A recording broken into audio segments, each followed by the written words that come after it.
Bonjour, bonjour camarades, bonjour camarades. Alors oui, là je tente des trucs, des intros et tout ça. J'avais une idée de vidéo où je faisais que des intros, une vingtaine d'intros, des trucs très sérieux puis des trucs moins sérieux.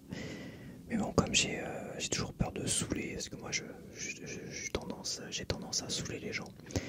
Voilà, même moi je me saoule. Faut dire, je me saoule des fois, je me dis, qu'est-ce que tu chiant.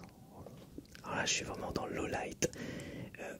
Je vais faire plusieurs tests de low light pour voir quelle configuration vous aimez le plus. Et donc là, j'ai acheté une lampe Ikea il y a quelques semaines déjà, à variateur de luminosité. On n'arrête pas les technologies, hein, c'est de la science-fiction, je vous le dis tout de suite. Donc là, on a éteint. Mais j'ai ma petite bougie là, j'ai mis une petite bougie ici, pour pas que je sois totalement dans le noir. Donc configuration 1, éteint avec une petite bougie comme ça, et je parle à la bougie. Hello, hello les amis, comment ça va? Hello les amis, camarades. Alors je dis camarades parce que j'ai regardé une série là récemment. Enfin, je viens de finir la 2e saison de Carnival Row sur Prime, Amazon Prime. Et ils disent camarade dedans, donc moi évidemment je dis camarade après, c'est tout à fait logique. Faut pas que je fasse trop de grimaces parce que... Hello, hello, hello, hello, oh. J'ai baissé un peu le son du micro. Peut-être pour avoir moins de fond blanc, mais moi j'aime bien les fonds blancs, les petits fonds, c'est quelque chose qui me détend. D'ailleurs, je ferai une vidéo comme ça, spécialement comme ça je pense. Je vais peut-être acheter le Tascam DR40.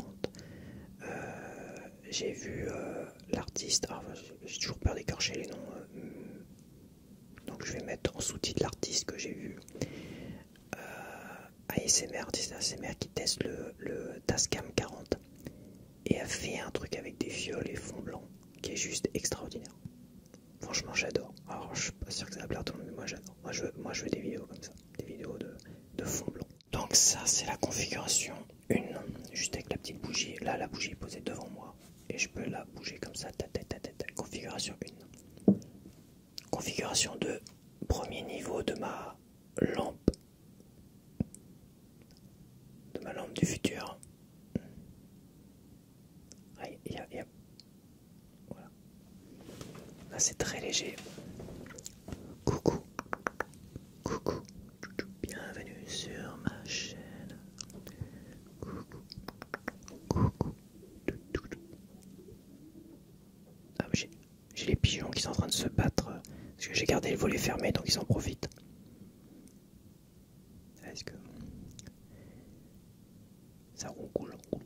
Je sais pas, j'avais jamais de pigeons là avant sur ma...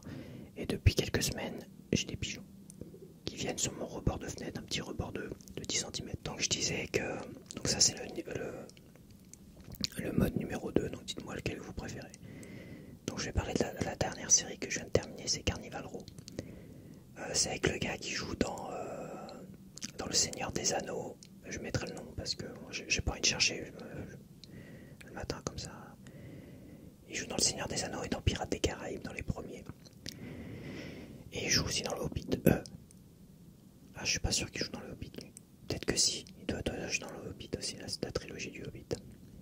Voilà. C'est Legolas. Je me rappelle de son nom. Parce que je suis en train de lire justement les 2 tours de la trilogie du Seigneur des Anneaux. Voilà. Alors j'ai beaucoup de mal à lire parce que moi je m'endors rapidement. Dès que je lis une page, je suis là. Je somnole à moitié. Donc si je lis dans l'après-midi, bon, je me fais une sieste derrière. Si je lis le soir, je dors. Et je me regarde pas d'ASMR et ça. Voilà. Et si je lis le matin, et ben, j'ai envie de me recoucher. Donc c'est très compliqué pour moi de lire, mais j'aime beaucoup lire, il n'y a pas de souci. N'inquiétez pas. Vous fâchez pas. Donc oui, donc Carnival Row, donc c'est avec cet acteur-là et Carla Delevingne. Je dis surtout très mal, c'est une mannequin qui fait un peu de... qu'on a vu dans 2-3 trucs ribou au cinéma. Et voilà, c'est une bonne série. Bon, entre la saison 1 et la saison 2, je trouve qu'il y a quand même... L'intrigue, c'est un peu la même chose. Dans la saison 1, c'était... bon, il y avait un peu le fil rouge, un peu l'histoire d'amour entre les deux protagonistes. Oh, Roukoun, elle est triste, la petite hirondelle, là. C'est pas une hirondelle ou pigeon. Je sais pas faire la différence. Non, mais c'est des pigeons, c'est sûr. Ça, c'est un pigeon. Donc la saison 1, c'était une intrigue, c'était une sorte de meurtrier, on sait pas trop, voilà, c'était une sorte de meurtre. Et Legolas, j'appelle Legolas, il s'appelle Phil. Philistros, il s'appelle Phil, on va l'appeler Philly. Le personnage s'appelle Phil, est un enquêteur et il va enquêter sur des meurtres atroces. Attention, c'est gore. Par contre, c'est gore. Interdit au moins 18 ans, c'est gore. Vache. Ils sont pas obligés, je dirais, ils sont pas obligés de nous montrer des trucs. Ils peuvent suggérer le truc. Allez, mode numéro 3. Mode 3. Ah, c'est un peu trop éclairé. Je suis pas sûr que je vais aller plus haut. Donc, comme je disais, Phil, machin, il enquête. La première saison, il enquêtait sur des meurtres atroces. Et la deuxième saison, l'intrigue principale, c'est pareil. C'est des meurtres atroces, gna gna gna gna gna gna.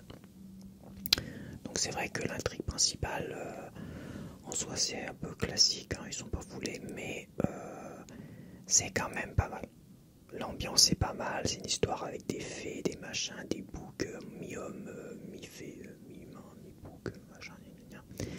Et ça fait un peu ségrégation, enfin dire, toutes les créatures sont un peu considérées comme une sous-race, voilà, une sous-race. Et les humains, évidemment, c'est la race supérieure.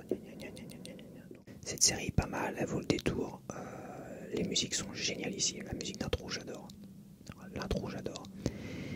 Et je trouve que les acteurs, même Carla Delevingne, que je trouvais être une mauvaise actrice dans tout ce que j'avais vu d'elle avant, je la trouve très très bonne dans cette série-là. Et évidemment, Legolas, qui est magnifique. Et je me rappelle toujours plus son nom à l'acteur. Legolas, Phil Legolas, je me rappelle ses noms de ses noms de personnages, mais l'acteur, il m'échappe là. Je vais regarder tout de suite. Ouais, on va tricher. De toute façon, c'est blabla, on fait ce qu'on veut. On fait ce qu'on veut. Carnival Row. Ah, il y a une saison 3 qui est en préparation. Alors, la saison 1 se terminait un peu sur un cliffhanger. Et la saison 2 se terminait quoi. Je veux dire, il n'y avait pas d'appel à la troisième saison, mais après il va peut-être avoir une troisième saison. C'est Orlando Bloom. Orlando Bloom, et son nom dans la série c'est Rycroft Philostrate. Voilà. Et Cara, ah, c'est pas Carla, c'est Cara, pardon. Cara. Je vais m'acheter une nouvelle bouche. Cara Delevingne. Et elle joue Vignette Stonemo. Donc elle joue une fée. Et Orlando Bloom, il joue le détective, le flic. Dans la saison 1, c'est un flic. Dans la saison 2, c'est un flic aussi. Vous verrez, je vais pas vous spoiler. Je sais pas pourquoi je fais une bouche comme ça. Donc ouais, très très bonne série quand même. Très bonne série de science-fiction. C'est dans un univers qui n'existe pas.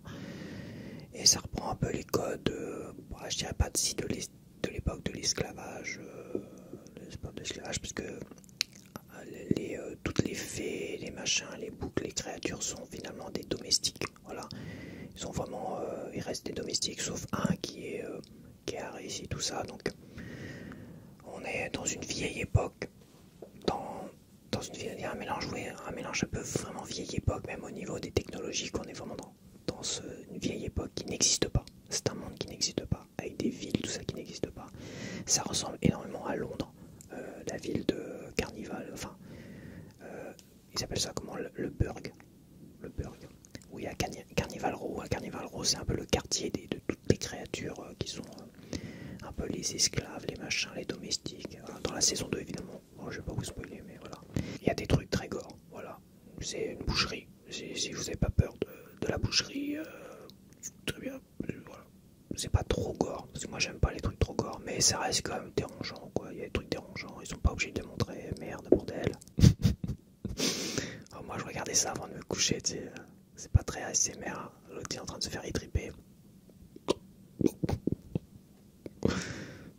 C'est horrible. Quelle horreur. Mais je vais pas vous raconter. C'est une bonne série. Il y a une deuxième série, alors moi j'adore les voisins qui traînent les chaises. Alors là j'étais mode 3. Bon, après c'est trop fort. Mode 4. Mode 4. Coucou. Coucou. Coucou. Mode 5. Coucou. Coucou. Coucou. Coucou. Et mode à fond. Ouais, j'étais mode 5 quoi. On va dire qu'il y a. C'est une petite molette qu'on tourne, donc il n'y a pas vraiment de mode. Mais voilà. Voilà. Comme ça j'aime bien. Très léger comme ça. Je voulais dire Dracula comme ça. Dans cette configuration, mais là, si je vois pas ce que je lis, ça va être compliqué. Mais dans le principe, je voulais lire Dracula à la bougie. Alors, il faudrait que je la prenne par cœur, mais ça serait... J'ai un peu de mal à retenir les noms d'acteurs et tout ça. Pourtant, j'étais très fort avant. Il y a quelques années, je retenais tous les noms d'acteurs, les machins, tout ça. Mais bon. C'est un entraînement, c'est à un moment donné, si on n'entraîne pas son cerveau aussi. Mais bon, tous les sujets qui m'intéressent, où je suis dedans, voilà, je retiens les noms, mais c'est vrai que le cinéma, j'étais un grand fan de cinéma pendant longtemps. J'ai acheté énormément de DVD, de VHS à l'époque, de Laserdisc, de machin, de bidule, même les cassettes VHS qu'on enregistrait, je récupérais les télécassettes, tout ça, j'étais vraiment un grand fan, donc c'est vrai que j'avais une connaissance dès qu'on me posait une question sur le cinéma, surtout des années 80-90, énormément de connaissances là-dessus. Aujourd'hui, bah ça fait longtemps que j'ai pas acheté de Blu-ray. J'ai changé de lecteur parce que l'autre il déconnait, donc j'en ai racheté un. Donc j'ai racheté un petit coffret Blu-ray de Blue Detective là, True Detective pardon. Mais c'est vrai que je rachète plus avec les Prime, les machins. Bon bah c'est bien, on découvre des séries. Là j'ai découvert Carnival Row, là j'ai découvert une série sud-coréenne qui n'existe pas en Blu-ray parce que j'ai vraiment adoré. C'est Puis-je vous aider? Puis-je vous aider? Ça c'est le nom qui est sur de la série coréenne, sud-coréenne évidemment, qui est sur Prime. Et cette série là, ça parle du décès. Voilà, du décès, il y a un peu de fantastique dedans. Ça parle du décès, mais alors, c'est vraiment une excellente série. Je dirais, je suis harcelé par des notifications. Cette série là, elle est super bien filmée, franchement. Les musiques sont extraordinaires, le jeu d'acteur est très très bon. Et surtout, une chose que je n'aimais pas avec tout ce qui était sud-coréen dans les trucs un peu comiques, machin, tout ça, ou les séries en général, ou tout ce que j'avais vu comme My Sassy Girl, le film que j'ai en DVD, que j'ai encore en DVD. My Sassy Girl, c'était tout l'humour était très lourdingue, avec plein de petits effets sonores, bing, bing, bing, bing, pour essayer d'appuyer l'humour, parce qu'ils avaient un mauvais jeu d'acteur au niveau de l'humour. Mais My Sassy Girl, toutes les passages un peu plus sérieux, tristes, étaient vachement bien joués. Mais l'humour, ça passait très très mal. Je pense qu'ils ont un problème avec l'humour, donc ils sont obligés de rajouter plein de petits effets sonores. Voilà. Heureusement, dans cette série-là, il y a de l'humour bien mieux maîtrisé, je trouve. Mais ils ont quand même rajouté 2-3 petits effets sonores tout ripou, bing, boum, bang, bang, bang, pour rajouter du l'humour. Voilà, il y a encore 2-3 petits trucs ripou. Mais c'est tellement léger parce que le reste de la série est exceptionnel. Puis je vous ai donc c'est une jeune femme qui veut passer un concours de fonctionnaire public et qui à un moment donné décide de travailler dans une morgue. Voilà, dans une morgue. Et en travaillant dans cette morgue, elle se rend compte qu'elle a un pouvoir. En touchant les gens avec sa main, elle se rend compte qu'elle peut discuter avec eux avant qu'ils s'en aillent vers le paradis. Alors c'est quand même très religieux, hein. C'est très catholique, hein. Attention, si vous n'aimez pas le catholicisme ou la religion. Donc c'est quand même tourné sur la religion catholique parce que le prêtre va lui dire ton pouvoir magique, tout ça c'est bien, il faut que tu t'en serves. Donc il y a une forme de fil rouge là-dedans. Et à la fin, vous verrez qu'il y a une cohérence dans ce qui lui arrive. Voilà. C'est pas par hasard, il y a vraiment une cohérence dans ce qui lui arrive. Et c'est pour ça qu'il n'y aura peut-être pas de saison 2. Mais la saison 1 est déjà extraordinaire en soi. C'est une série où vraiment, je vais te dire clairement, j'ai chialé. J'ai chialé comme un fou. J'ai chialé comme un fou. Il y a peut-être 1 ou 2 épisodes où j'ai pas chialé. Mais j'ai chialé comme un fou. Ils ont vraiment bien fait le truc. Je me suis laissé prendre par cette série. Déjà, dès que ce soit sud-coréen, je suis pas fan, mais ils ont fait des films. Ils font des films très intéressants comme, je crois, le dernier train to Busan, là, un film de zombies qui est, je crois que c'est sud-coréen ça. Et comment dire, mais là, franchement, je me suis laissé prendre au jeu. Je trouvais l'actrice et les 2 acteurs principaux, même les autres, très très bons. Et et franchement, le fil rouge, et surtout, il y a quelques petits twists, il y a des mini twists, moi je les appelle les mini twists, c'est-à-dire, on s'attend pas à ce qu'il se passe ça. On se dit, oh, c'est lui qui va mourir par exemple, c'est juste un exemple, c'est lui qui va mourir, et on se rend compte, mais non, ils ont fait mourir l'autre. Je dis merde. Ouais, c'est bien, donc pour moi c'est un twist parce que tu t'attends pas à ça, tu t'attends pas à ce truc là. Et il y a plein de petites choses où tu t'attends pas. Et je trouve que la série est vraiment très bien écrite, très intelligente. La fin, évidemment, la fin on s'y attend. Voilà, la fin je m'y attendais. C'était presque évident. Je m'y attendais pas sur le fil rouge, mais sur, on va dire, le dernier décès. Je m'y attendais. Et donc, elle a le pouvoir, évidemment, de parler aux morts avant qu'ils aillent au paradis. Et finalement, d'exaucer un dernier souhait, ou de réparer une injustice, par exemple. Voilà.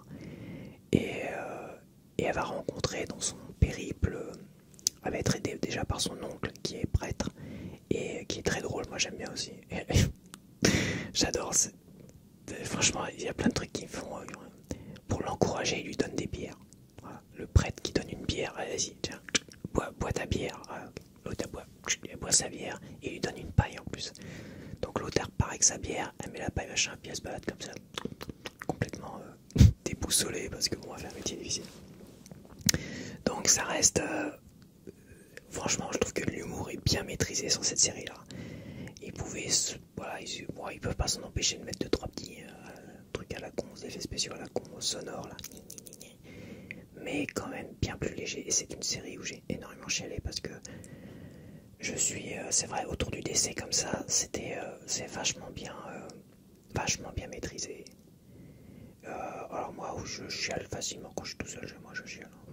Je chiale facilement sur les films. Les films qui sont tristes et machin, mais à ce point, jamais j'ai chialé comme ça. Voilà. Genre Interstellar, par exemple, j'ai chialé à un moment donné, je vous dirai pas quand.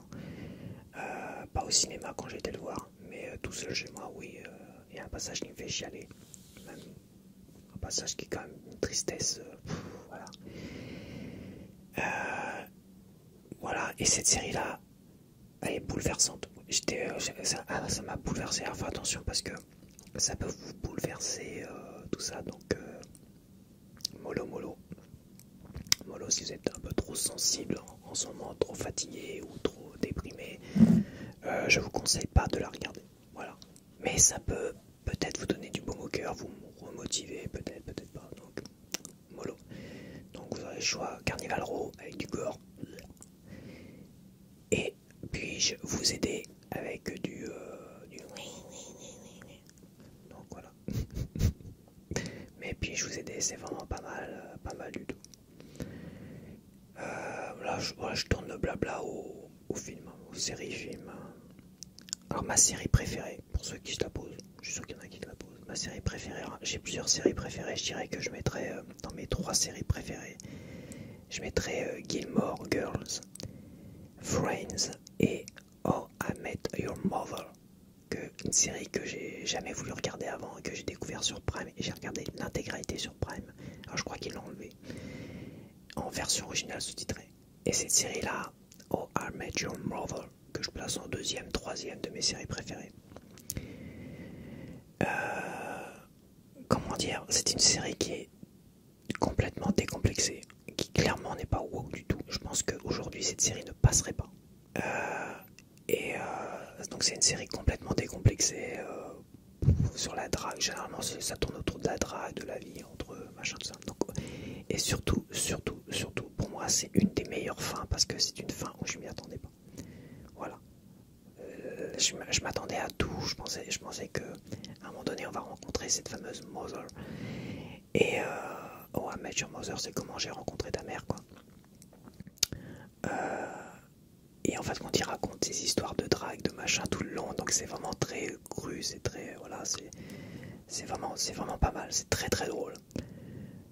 Oh, I Met Your Mother, et ça donne envie de, voilà, ça donne envie d'avoir des amis comme ça, une vie comme ça et tout ça.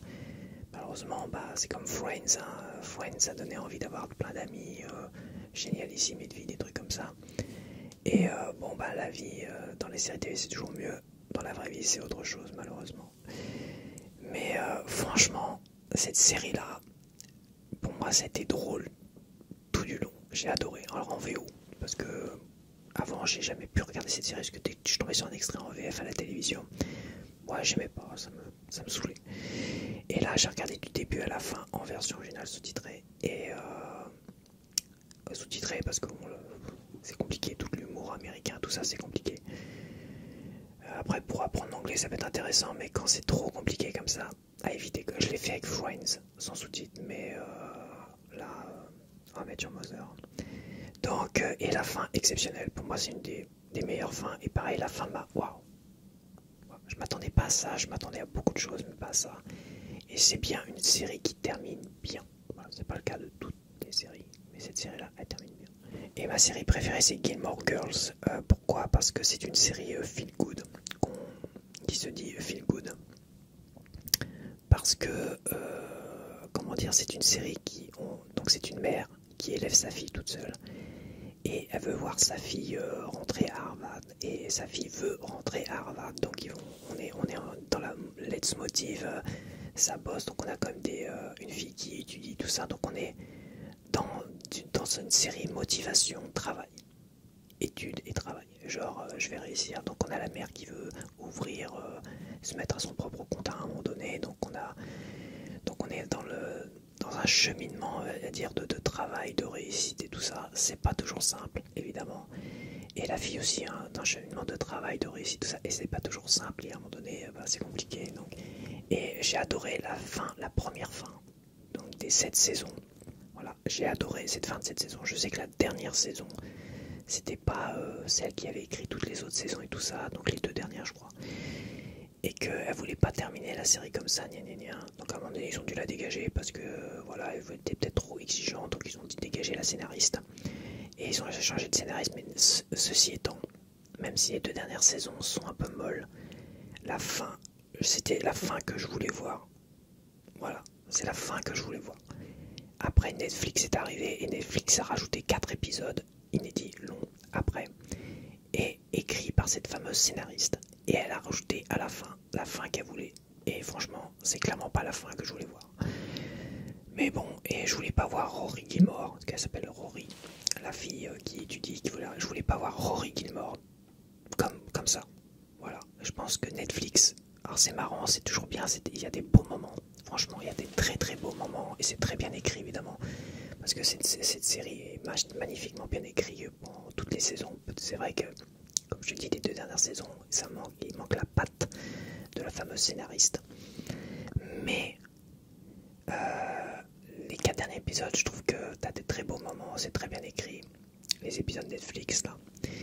Mais non, moi je voulais pas voir Rory Gilmore. Moi dans ma tête, Rory Gilmore, elle partait vers la réussite, elle partait vers sa carrière, sa machin, son milieu. Et pour moi, c'était génial. Génial. Voilà, bon, c'est pas besoin de spoiler, mais pour moi, c'était génial. Moi, cette fin-là me plaisait. Et Lorelai faisait sa vie avec eux. Enfin, bref. Donc, pour moi, ça terminait sur une note qui laissait présager quelque chose de très très bon, de très positif. Et quand tu reviens avec Netflix et que tu te rends compte que Rory Gilmore est dans la galère, machin, gna gna gna. Putain, non, quoi. Non, vous déconnez. Là, vous déconnez.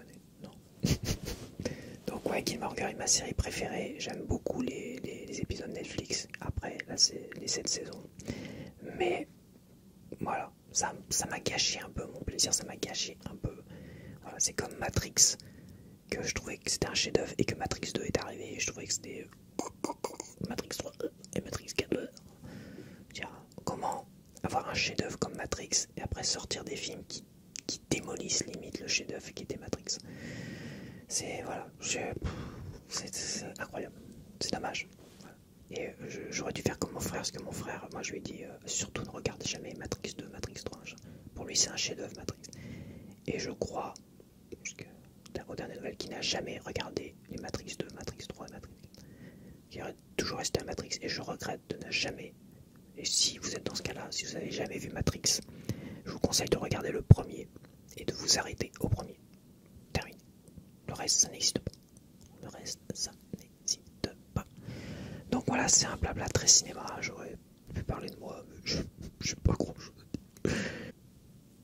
Pour moi, je pense que quand on est comme ça, influenceur, on va dire ça, influenceur sur les réseaux sociaux, c'est qu'à un moment donné, c'est que dans nos vies, c'est peut-être pas top quand on cherche peut-être à exister autrement.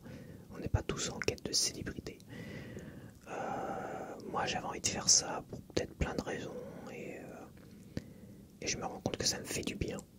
Ça me fait du bien parce que je me vois à la caméra, je me vois exister à la caméra. C'est ça le truc. C'est un truc de fou quoi. Je me vois exister. Avant, je me voyais dans mon miroir. Voilà, je me regarde dans le miroir, je me dis, bon, des fois j'avais une tête de Zoulou, je dis, bon, d'avoir une tête de con, quoi. En plus, je m'insultais, c'est pas bon. Et des fois, je dis, ah, plutôt pas mal, je suis plutôt beau gosse. Voilà, je n'existais qu'à travers mon miroir, que quelques secondes, un peu plus quand même, quelques minutes par jour. Et là, se voir exister en vidéo, en caméra, discuter, machin, comme si j'avais quelqu'un en face de moi et faire des trucs. Et bah ça remonte le moral. Ça, on se sent exister. Voilà. C'est pas méchant ce que je dis, mais on se sent exister. C'est bizarre. Hein. C'est un sentiment assez étrange, mais qui est assez gratifiant. Et c'est pour ça que moi j'ai envie de donner un conseil. Je me permets de donner des conseils à d'autres artistes ASMR, de pas se prendre la tête avec les abonnés, les likes, le nombre d'abonnés évidemment, le nombre d'abonnés, de toujours dire ah est-ce que j'ai augmenté d'abonnés, tout ça. Voilà, je pense que ça c'est une erreur parce que c'est se prendre la tête avec ça. Voilà, on va pas se prendre la tête avec ça. Des fois, moi je tombe dessus, je regarde. Quand je vais sur la chaîne, je regarde évidemment. Je dis est-ce que j'ai un abonné en plus? Ah, j'en ai perdu un, merde. Oh merde. Le mec, je l'ai déçu. Quand je mets une vidéo, des fois, bah, je clique pour voir comme si ça monte un petit peu. Ah, ça monte. Dès que ça monte un petit peu, c'est bon. Après, je laisse tranquille. Et quand je vois, à un moment donné, j'ai vu, je crois que c'était la vidéo des 500. Ou une autre vidéo où j'ai mis la vidéo des 500 et j'avais pas fait d'abonnés depuis quelques jours. Après ça n'avait pas bougé, mais des fois ça fait le yo-yo, il y en a qui partent, il y en a qui s'en vont, il y en a je les ai saoulés, il y en a d'autres pas mal. Jusqu'au moment où je vais les saouler et puis ça fait un peu le yo-yo. Et quand j'ai mis la vidéo des 500, hop, j'ai regardé un petit peu machin et là je vois, merde, il y en a qui s'est barré. À peine mis la vidéo qu'il y en a qui s'est barré, ouais, je dis merde. Donc c'est voilà, si je devais donner un conseil, c'est ne pas trop regarder les statistiques, les machins, tout ça. Balancez votre vidéo, répondez aux commentaires, à tous les commentaires, c'est comme des... ouais, je pense qu'il faut répondre à tous les commentaires. Voilà, c'est un minimum. Parce que quand vous laissez un commentaire et que personne ne vous répond derrière, donc répondre même avec un petit merci, même si c'est redondant. Moi je sais que c'est redondant, des petits merci, machin. Bah, un merci. Toujours répondre aux commentaires, mais s'il y a 10 000 commentaires, bah soyez content d'avoir 10 000 commentaires. Merci, merci, merci. On va essayer de changer un peu les smileys. Merci beaucoup, je te remercie. Petit smiley, ta. Quand évidemment il y a une petite question qui est posée, bah moi je tente de répondre un peu plus, de développer un peu plus. Donc voilà, c'était vraiment du blabla, et le blabla, faut que ça part dans tous les sens. Hein, avec moi, ça sera beaucoup film, tout ça, et je vais essayer d'éviter les sujets qui fâchent, comme la politique et les religions, les machins, tout ça, parce que bon, pas envie de me prendre la tête avec ça non plus. J'espère que ces petites vidéos de blabla, vous avez aimé. Moi, j'aime bien ce low light.